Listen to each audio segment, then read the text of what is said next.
Sejarah awal mula peringatan malam nisfu Syaban. Yang subscribe, semoga rezekinya lancar dan berkah. Amin. Assalamualaikum warahmatullahi wabarakatuh. Nisfu Syaban adalah pertengahan bulan Syaban dalam kalender Hijriyah yang jatuh pada tanggal 15 Syaban. Dalam tradisi Islam, malam nisfu Syaban dianggap sebagai malam yang penuh berkah dan sering diperingati dengan melakukan ibadah seperti sholat malam, qiyamul lail, doa, dan membaca Al-Quran. Di beberapa negara, malam nisfu Syaban juga dirayakan dengan berbagai kegiatan ibadah dan sosial.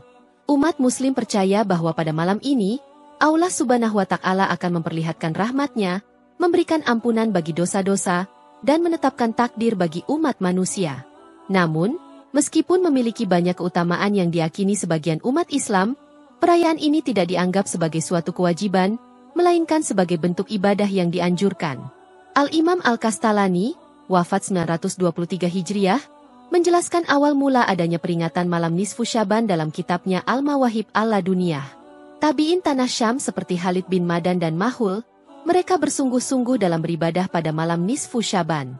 Dari mereka inilah orang-orang kemudian ikut mengagungkan malam nisfu Syaban.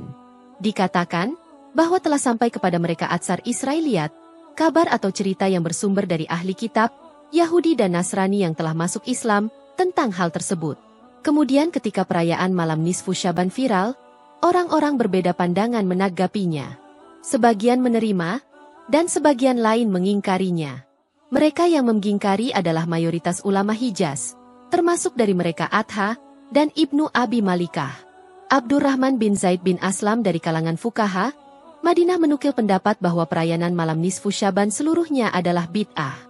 Ini juga merupakan pendapat Asyab Maliki dan ulama selainnya. Dari penjelasan tersebut dapat disimpulkan bahwa yang mula-mula memulai peringatan malam nisfu Syaban adalah segolongan ulama tabi'in daerah Syam.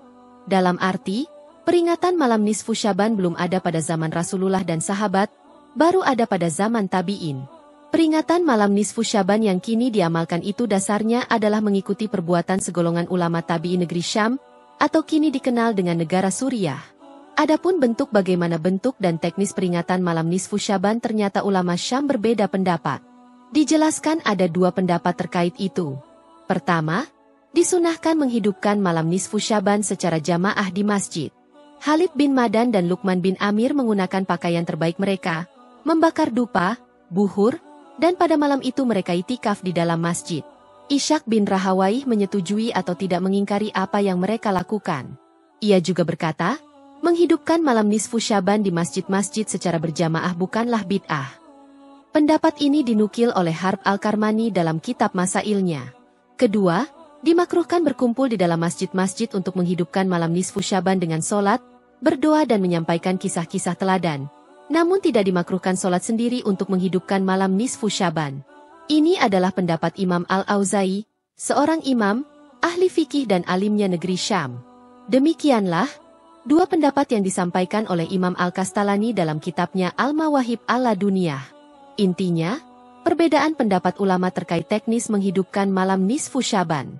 Sebagian ulama mengatakan sunnah dikerjakan secara berjamaah, sebagian lain memakruhkan secara berjamaah, namun jika pelaksanaannya sendiri tidak makruh.